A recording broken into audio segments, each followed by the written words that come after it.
The cabin sat at the end of a gravel road that nobody used. Except for me and the deer. I'd been driving up to that spot for 43 winters. My grandfather built the original structure back in 1958. And my dad added the back porch the year I was born, when my wife, Margaret, got sick. We spent our last good summer up there. She said she wanted to hear the loons out on the water one last time. After she passed, I kept going back. Some men go to church. I went to the cabin that Tuesday in late October. I drove up from Chicago to winterize the place. Pull the dock in. Drain the pipes. Cover the boats, the exact same routine I'd been doing since I was 19 years old. The drive takes about 2 hours up into Wisconsin. I brought along a thermos of coffee and a sandwich my neighbor, Ruth, had made for me. I was 71 that fall. Not quite as fast as I used to be. But my mind was sharp, and my hands still worked just fine. I took the final turn before the cabin and saw the truck. A black Ford F-150. Brand new by the looks of it. Parked right there in front of my porch. I eased onto the brakes. I didn't recognize the truck. Mi son drove a Subaru. My daughter-in-law drove a Honda. None of my neighbors lived close enough to walk over. And even if they did, they were the type to call first. We were that kind of community. You just don't show up unannounced at someone's cabin in the off-season. I parked behind the Ford and just sat in my truck for a minute. The engine ticked as it cooled down. I could see footprints in the soft dirt leading up to the front door. 2 sets. One small, one large. I stepped out slowly. My hip was bothering me, so I leaned against the door for a second before standing up straight. I walked over to the front of the Ford and looked at the license plate. Illinois plates. I pulled out my phone and took a picture of it. I don't know what made me do it. I guess it was 40 years of working as a prosecutor for the district attorney's office. In a small town, you document things. You don't think about why. You just do it. Because you've seen far too many cases fall apart over a miserable piece of paper. I walked up onto the porch. I was just about to put my key in the deadbolt when I heard the laugh. It was my daughter-in-law's laugh. Beth, the mother of my granddaughter, the woman my son, Ben, had married 11 years ago at a chapel in Charleston. Beth was supposed to be at her sister's house this week. Ben had told me so on Sunday.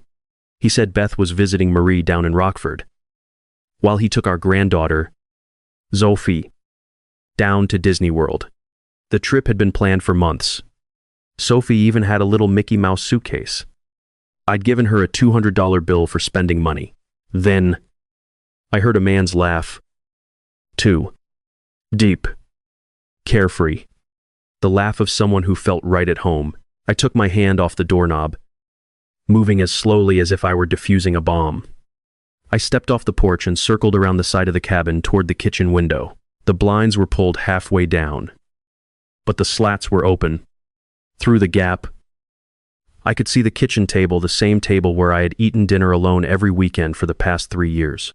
There were 2 coffee mugs on it, a bottle of whiskey, my whiskey, the bottle I kept above the fridge, and there was Beth, sitting right on the lap of a man I had never seen before in my life. He looked to be about 45, broad shoulders, a neatly trimmed beard that was starting to go gray at the chin. He was rubbing her back, and she was laughing at something he'd just said. Then she leaned in and kissed him on the mouth. A slow, comfortable kiss. Not the kiss of 2 people who had just met. It was the kiss of 2 people who had been doing this for a long time. My knees went weak. I had to press my hand flat against the wood siding just to keep from falling over. I am not a man who cries easily. I cried at Margaret's funeral. And once when Ben was born. And that was it. But standing right there, outside that window, my eyes welled up and my chest tightened so hard I thought I was having a heart attack. For a second, I almost wished I was. It would have been easier. I forced myself to breathe. I forced myself to assess the situation. I was 71 years old, a quarter mile away from the nearest house. Getting emotional right then wasn't going to do me any good. What I needed was a plan. I backed away from the window slowly. I walked to my truck, put it in gear, and drove a quarter-mile down the gravel road to the boat launch. Where the tree line would hide my vehicle, I parked there, keeping my hands on the steering wheel while my heart hammered against my ribs at 1,000 miles an hour. My first thought was, do not go back in there. Whatever the right move was. It wasn't a confrontation between an old man and a stranger half his age. Out in an isolated cabin where nobody could hear a thing, my second thought was get proof. I had a digital camera in the glove box. I'd bought it years ago to document tree damage after winter storms, because the insurance company never trusted blurry cell phone pictures. I also had a small voice recorder in my backpack in the back seat, which I used to dictate notes to myself while driving. Old habits die hard. I clipped the recorder to my belt, under my jacket, and hit record. Then I grabbed the camera and hiked back up through the woods. There's a deer trail that runs along the ridge right behind the cabin. I had cleared it myself with my own 2 hands back when I was 40. I knew every single rock and root on that path. I came up behind the woodshed. From there, I had a clear line of sight right through the big picture window that looked out over the back deck. They had moved into the living room. He had his arm wrapped around her shoulders. They were drinking, talking, and looking out at the lake, the exact same lake where my grandfather had taught me how to fish. I took pictures, a lot of them. I zoomed in on his face, on his truck. On the way, she leaned back against his chest, looking for all the world like a loyal wife. I took pictures of him pouring her another drink. I took pictures of him tucking a strand of hair behind her ear. It was a gesture so familiar, so tender, that looking through the viewfinder, I just knew this wasn't a new fling. This had been going on for a long time. I stood in those woods for almost 2 hours, just watching, just documenting. My back ached and my legs were cramping. At one point, a hornet landed right on my hand. I had to stand dead still, barely breathing, while it crawled across my knuckles before finally flying away. I had never had that kind of patience in my entire life. There was something burning hot in my chest. But the colder I got on the outside, the hotter that fire burned on the inside. Somehow, it kept me grounded. Finally, he stood up and stretched. They went back inside through the kitchen. I watched her wash the 2 glasses, dry them, and put them back in the exact cabinet where she'd found them. He walked around the living room, straightening the throw pillows on the couch. They were careful. They had clearly done this before. He walked out the front door first, got into his truck, backed out, and drove off.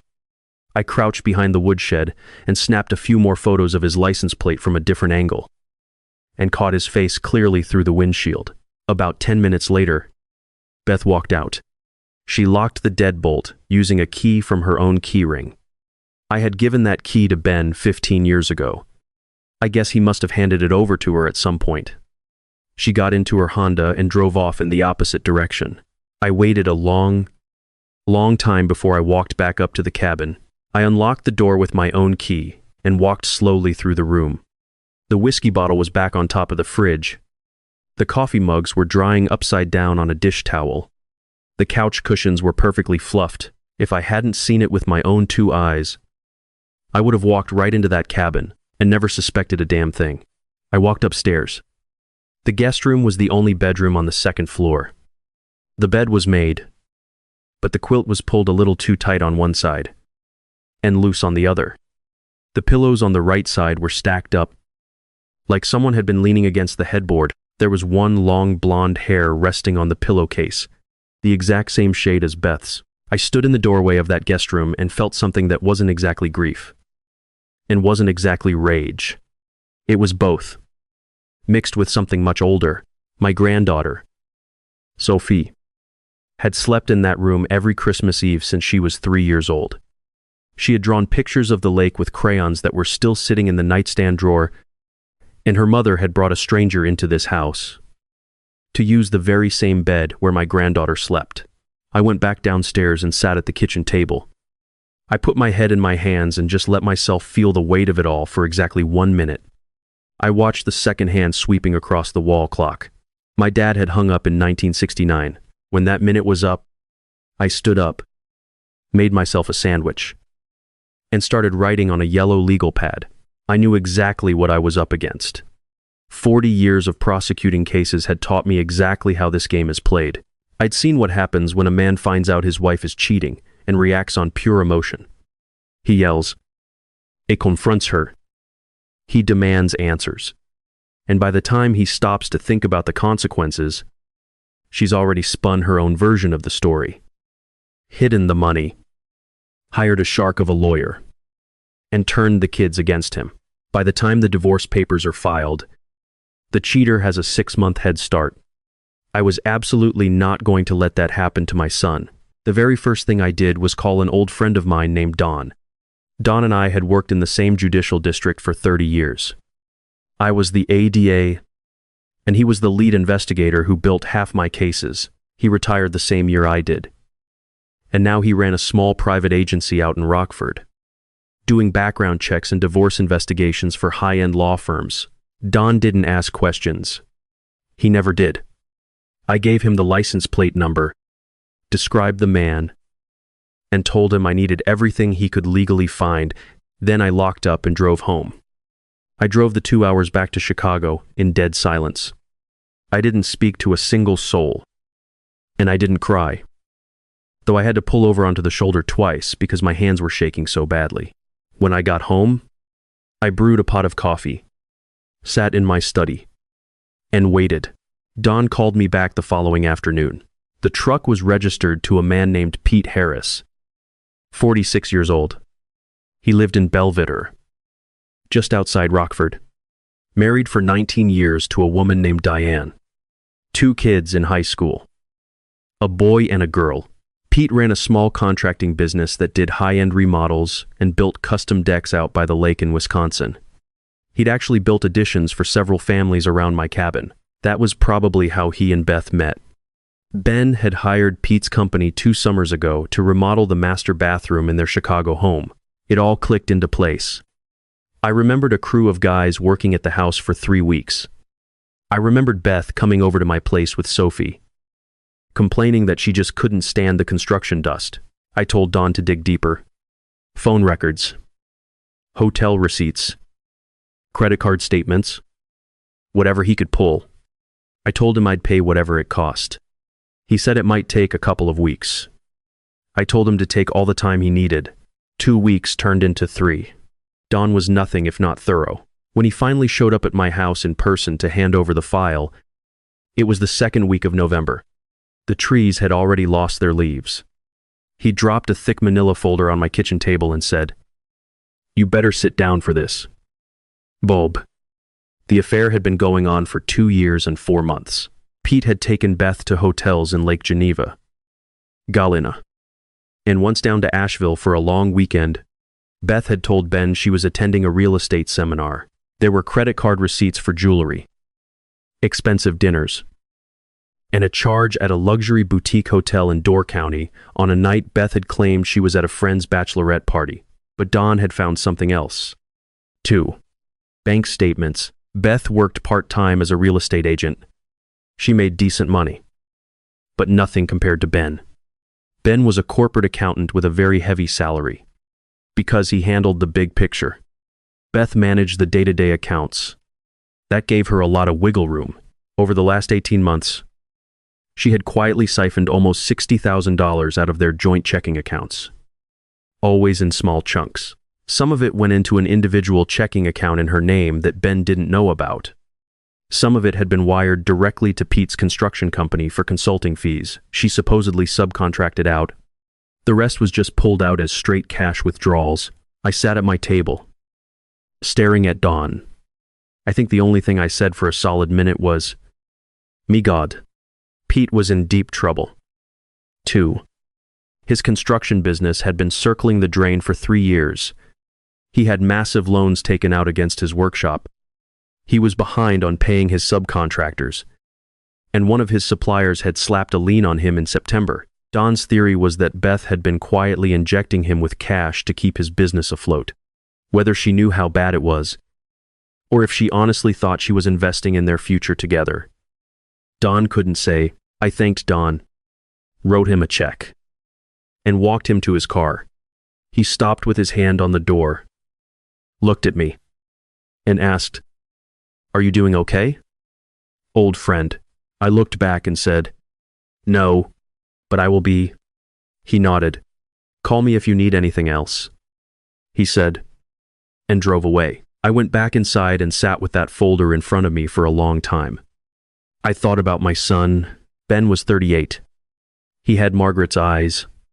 He worked too hard. He forgave people too easily. And he loved his wife the exact same way I had loved his mother. Wholly, and without reservation. It's the kind of love that rarely survives a betrayal, because it simply isn't built to expect one. I thought about my granddaughter, Sophie, 9 years old, still climbing up into my lap when I sat on the porch swing. She called me Grandpa. She had lost her grandmother when she was 6, and she had cried at Margaret's funeral with a quiet, heavy grief that I will never, ever forget. I was going to have to look my son in the eye and tell him his entire life was a lie. There was no getting around it. The only choice I had was exactly how to drop the axe. I called another old friend. Her name was Connie, and she was the most ruthless divorce attorney I had ever met in my life. She used to be a public defender, and we had faced off on dozens of cases back in the 80s before she switched to family law. She was in her late 60s now, semi-retired, but she still took cases that piqued her interest. I told her I had something she might want to see. I drove out to her office in the suburbs 2 days later. She sat at her desk and read through Don's file in dead silence for 40 minutes.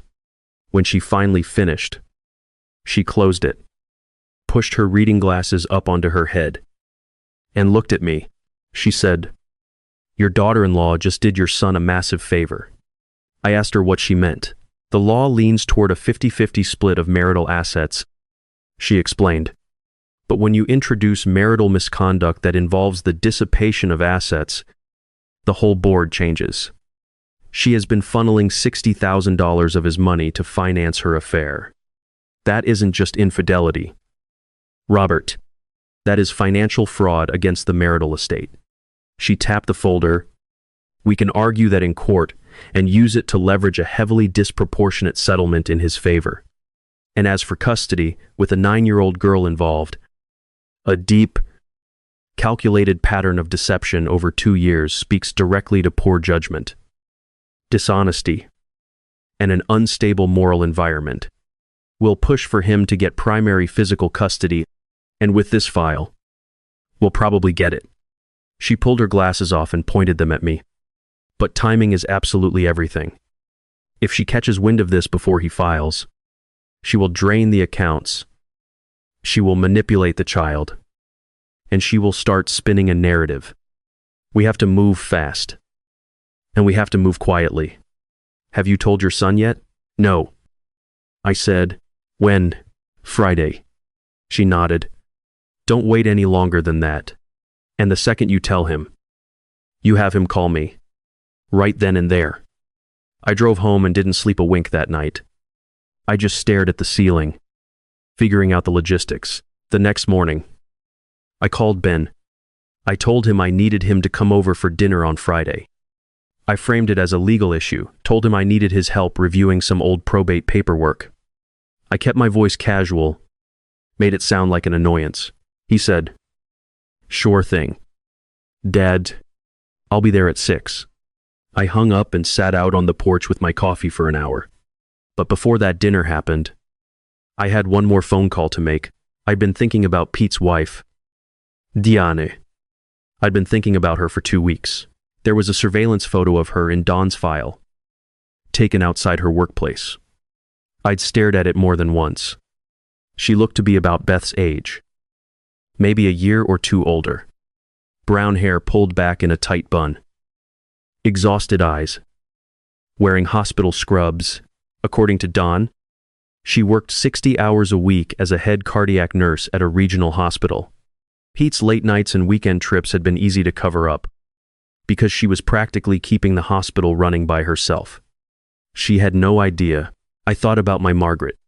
If Margaret were alive, and someone was doing this to her, stealing her money, her dignity, and her future, and another person knew about it but kept their mouth shut just because it was convenient, I would never forgive that person. Not in 100 years. I called Diane on a Wednesday morning. I had her cell number from Dawn's report. She answered on the second ring. "Mom, my name is Arthur Mitchell. I'm calling from Chicago. I have something to tell you that you are not going to want to hear. I am profoundly sorry, but I believe you have the right to know." There was a long pause. Then she asked, "Who is this?" I said, "My daughter-in-law has been having an affair with your husband for over 2 years. I have proof. Photographs. Hotel receipts. Bank statements. I am going to email them to you in the next 10 minutes. I am about to confront my son with this exact same information. And his marriage is going to end. I am calling you because you deserve the chance to make the exact same choice my son is about to make. You deserve the truth." She didn't speak for a long time. I could hear her breathing over the line. I could hear a hospital PA system echoing in the background. Finally, she said, "I have been wondering for a year. I have been calling myself crazy for a year. I kept telling myself I was just being paranoid." I told her, "You aren't paranoid." Her voice cracked. "Mr.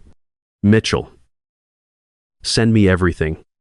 I emailed her a clean, digital copy of Dawn's entire file. Less than an hour later, my phone rang. It was a completely different voice on the other end. All the exhaustion was gone. It was sharp, professional, and razor cold. "When are you telling your son?" she asked.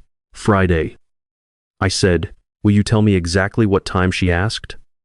"I want to do it at the exact same moment. I want him finding out the very same minute she does. I will not give either of them a single second to call the other and get their stories straight." I let out a breath. "That is exactly what I was hoping you'd say." She said, "My husband is going to be at his workshop on Friday until at least 7. I'm driving over there. I'm bringing my brother with me just in case. Because Pete has a temper. And I'm not a fool. I will walk in at exactly 6:15. I will tell my son at 6:15. I promised. "Mr. Mitchell." "Yes. Mom. Thank you." "You don't need to thank me." I told her, "I am so sorry I had to be the one to ruin your day." "No," she said. "I have 2 teenagers who are no longer going to grow up watching their mother pretend to be stupid. That is worth more to me than I can possibly say." We hung up. I sat there with the phone in my hand and cried for the first time since that day at the cabin.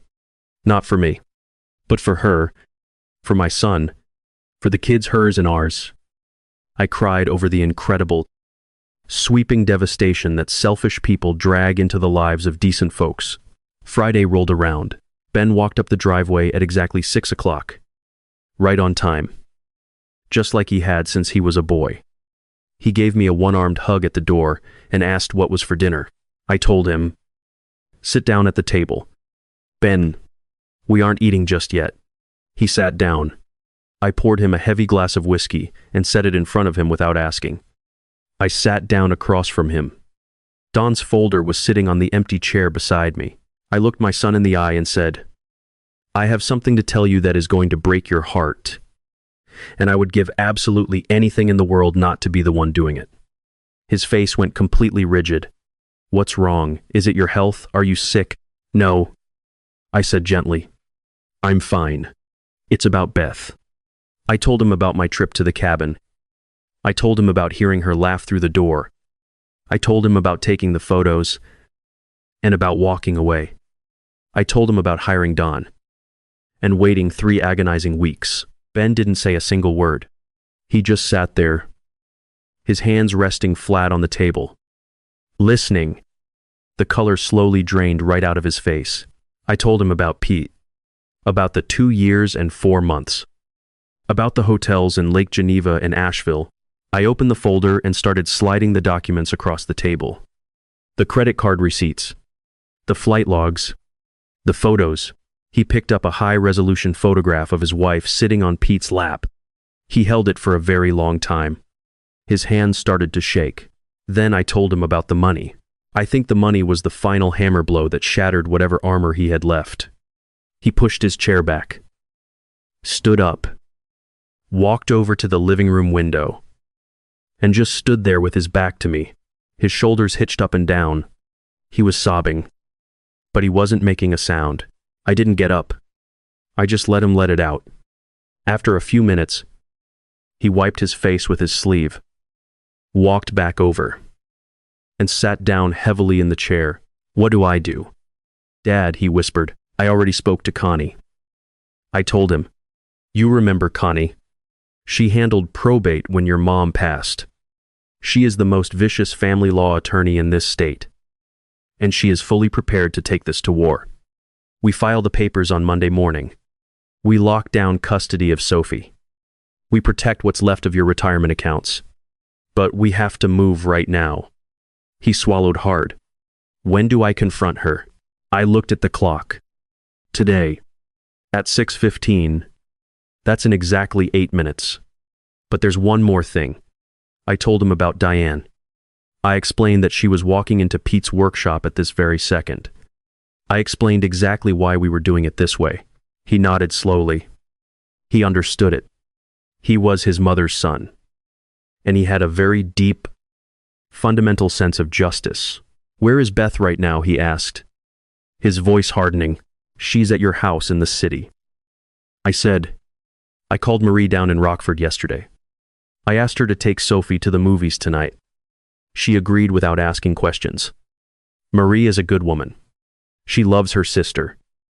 But she loves you and Sophie, too. The house is empty. He looked at me, his eyes red but focused. You thought of everything. I love you. Ben, I am so sorry. He reached across the table and grabbed my arm. Don't apologize. Dad, don't you ever apologize for what you did. He drove home. I sat out on my porch and watched the last light fade out of the sky. And at exactly 6:15, I pictured 2 massive detonations going off in 2 different towns. An hour apart, my son, walking through his front door with a manila folder under his arm, and an exhausted, overworked nurse named Diane, walking into a dusty construction shop with her brother standing right behind her. Ben called me at 8:45 that night. His voice was dead calm. She's at a hotel. He said, I told her she can come back tomorrow while I'm at work to pack her clothes. And only her clothes. She's tried calling me 11 times. I'm not answering. Tell Connie to pull the trigger tomorrow. How is Sophie? I asked. Asleep at Marie's. He said softly, I'll explain things to her in pieces. Just not tonight. He paused, and the line went quiet for a moment. Dad, he said, his voice cracking just a little. I have to tell you something. When she finally stopped denying it, when she finally sat down on the couch and realized I had everything, the very first thing she asked me was, Who told you? He took a shaky breath.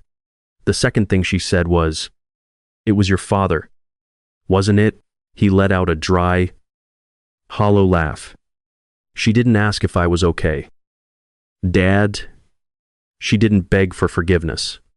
She just wanted to know who caught her. I know. So, Dad, I think you just saved me from 20 more years of that. I think she saved you. I replied, by showing you exactly who she was in that last hour, when there was no point in wearing the mask anymore. That was the most honest she's been with you in years. Yeah, he whispered. I love you. Dad, thank you. The next 8 months were the hardest of my son's life. And the proudest of mine. Connie was an absolute force of nature. She filed the lawsuit on Monday morning. She dumped the bank statements, the hotel receipts, and the photographs right on the judge's desk before Beth had even retained proper counsel. The argument for the dissipation of marital assets hit the courtroom like a freight train. Beth's lawyer tried to argue that the photographs from the cabin were obtained via trespassing and invasion of privacy. Connie pointed out, with barely concealed delight, that my name was on the deed to that cabin. Beth held no lease, no equity, and no legal right to the property. I had simply been standing on my own land, documenting the unauthorized use of my own real estate. The judge agreed entirely. The custody hearing was the hardest day. Beth took the stand and tried to play the role she'd been practicing for years. She talked about Sophie. She produced tears at all the right intervals. But when Connie laid out the timeline of the affair and asked her, under oath, if she had ever taken her lover to my family cabin while her daughter was sleeping 2 states away, Beth couldn't answer. She just sat there, staring at her lap. Ben was awarded primary physical custody. Beth was granted visitation every other weekend, with stipulations. The division of assets swung heavily in Ben's favor. The court recognized that $60,000 of marital funds had been fraudulently wasted to sustain an illicit affair. That money was credited back to Ben's side of the ledger through his retention of the house and the majority of his retirement accounts. Things did not go any better for Pete. Diane filed for divorce 2 days after Ben did. She hired a forensic accountant to tear through Pete's business ledgers. They quickly discovered he had been pulling cash out of his failing company for over a year to cover his half of the fancy dinners and hotel rooms. The IRS caught wind of the audit. So did the subcontractors who were still waiting to get paid. Pete's company filed for Chapter 7 bankruptcy in March. He had to move into his brother's spare bedroom in May. Last I heard, he was swinging a hammer as a foreman for someone else's framing crew. Beth ended up moving back down to Asheville to live with her parents. She tried calling Ben a few times. He never picked up. Eventually, she mailed him a handwritten 10-page letter. He handed it to me, seal unbroken, and asked me to put it in my desk drawer. I put it in the drawer. It's still there. It's been almost a year now. We're coming up on October again. Last week, I drove up to the cabin. Ben came with me, and so did Sophie, and so did Marie, Beth's sister. I've stayed close to Marie in a way I didn't expect, and she came up to help us close down the place. We pulled the dock in, drained the pipes, and threw the tarps over the boats. Sophie helped me sweep the pine needles off the back porch. She's 10 now, getting taller. She has Margaret's eyes. That night, I built a bonfire out by the fire pit, and Sophie toasted marshmallows. Ben sat in the Adirondack chair next to me, nursing a beer. He looked tired, but not the way he looked a year ago. He looked tired the way a man looks after a hard day of honest, physical work, not the soul-crushing exhaustion of living with a liar. Dad, he asked, staring into the flames. Yeah. Ben, I think I'm gonna be all right. I know you are. Son. He took a sip of his beer. You went back up into those woods, and you stood there for 2 hours holding a camera. I still think about that. Whenever I start feeling sorry for myself, I think about that. I kept my eyes on the fire. That's what fathers do. Ben, I would have stood out there for 2 days. He nodded slowly. He looked across the fire at his daughter, who was laughing at something the dog did. When Sophie is old enough, Ben said quietly, I'm going to tell her exactly what you did. Not the ugly details. Just the part where you walked away from the front door instead of kicking it in. I want her growing up knowing her grandfather is the kind of man who thinks before he swings. I didn't say anything back to that, because I couldn't. I just sat there, listening to the loons echoing out across the dark water. A few weeks later, I got a card in the mail from Diane. We've stayed in touch occasionally, the way two people do when they've survived a war that nobody else really understands. She wrote to tell me that her divorce was finalized, and the house was up for sale. Her son had just started college on a partial athletic scholarship, and her daughter was applying to nursing programs. At the bottom of the card, She wrote, "I want you to know that the day you called me was the worst day of my life. But it was also the day I finally got my life back. I will be grateful to you for as long as I live." I took her card and placed it in my desk drawer, right on top of Beth's unopened letter, where the weight of it could hold the lies down. I've thought a lot about that phone call over the last year. The call to Diane, not the call to my son. People talk about revenge like it has to be loud, like it requires screaming, or breaking things, or throwing a punch. My revenge was a polite phone call to an exhausted woman in hospital scrubs on a Wednesday morning. That was it. I simply handed her the truth, and I let her decide what to do with it. She made her own choices. Pete lost everything because his own wife finally held him accountable. Not because I burned his life down. That is the greatest lesson I've learned in my old age. The unvarnished truth, handed to the right person at the exact right moment, will cause more devastation than a closed fist ever could. You don't have to be the one to throw the punch. You just have to make sure the people who deserve to know the truth actually get to hear it. The cabin is locked up for the winter now. The dock is in the shed. The pipes are dry. Next May, I'll open it back up. Ben will drive up with Sophie. Maybe Marie will come, too. Maybe there will be somebody new in Ben's life by then. Somebody kind.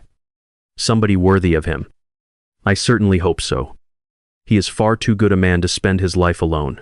As for me, I'm 72. I spend most of my afternoons sitting on the porch with a glass of whiskey, watching the sun cut through the pine trees. I miss my wife. I fiercely love my son. I would walk across burning coals for my granddaughter, and if I had to go through that entire, terrible, agonizing year all over again, every single miserable second of it, I would do it exactly the same way. Maybe a little slower, maybe a little more carefully, because that is what fathers do. We protect our children. It doesn't matter how old they get. It doesn't matter what it costs us. And it doesn't matter how long we have to stand out in the cold woods waiting. I've relived that drive to the cabin 1,000 times in my head. And what I always come back to is how incredibly close I came to getting it wrong. My hand was on the doorknob. Another half second, and I would have barged in there screaming. Beth would have called Pete in a panic. Pete would have called a lawyer. And by the time Ben heard a single word of it, the truth would have been buried under a mountain of rehearsed apologies and fabricated excuses. I would have lost the only chance I had to save him. It wasn't fear that stopped me. And it wasn't anger. It was 40 years of watching what happens when human beings act on the very first emotion that strikes them. The world rewards a patient man far more often than people like to admit. I've come to believe that true power is almost always dead silent. Loud men make a lot of noise, and they lose. Quiet men think. They plan. And they wait. And when they finally move, they only have to move once. And the matter is permanently settled. Beth did what she did. And the consequences caught up to her. Not because I engineered some grand, malicious plot, but because she had built her entire life on a foundation that simply could not support the weight of the truth. You cannot lie to your husband for 2 years. Steal $60,000 from your child's future. And honestly expect the house to stay standing. It will collapse. The only question is whether you happen to be standing inside when the roof caves in. Pete learned that lesson, too. That isn't revenge. That is just gravity catching up to people who thought they knew how to fly. I think about my call to Diane a lot. Making that call was the hardest thing I've ever done, harder than telling my own son. She was a total stranger. And I dropped a bomb in the middle of her mourning. But I did it because I would have prayed for someone to do the exact same thing for my Margaret. The world just works better when decent people hand the truth over to other decent people. I don't think I was being a hero. I think I just refused to be a coward. If I have any wisdom left to pass down to my granddaughter when she's finally old enough to hear it, it will be this: be honest with the people who love you. Because sooner or later, they are going to find out anyway. Dragging out a lie only ensures that the final bill is too high for anyone to pay. Don't ever confuse being loud with being strong. Don't confuse moving fast with being smart. When something terrible happens to you, and it will, because the universe saves a slice of terrible for absolutely everyone, take a deep breath before you react. Sit in your truck for 10 minutes. Step away from the door. Ask yourself what you would tell your best friend to do in your exact situation.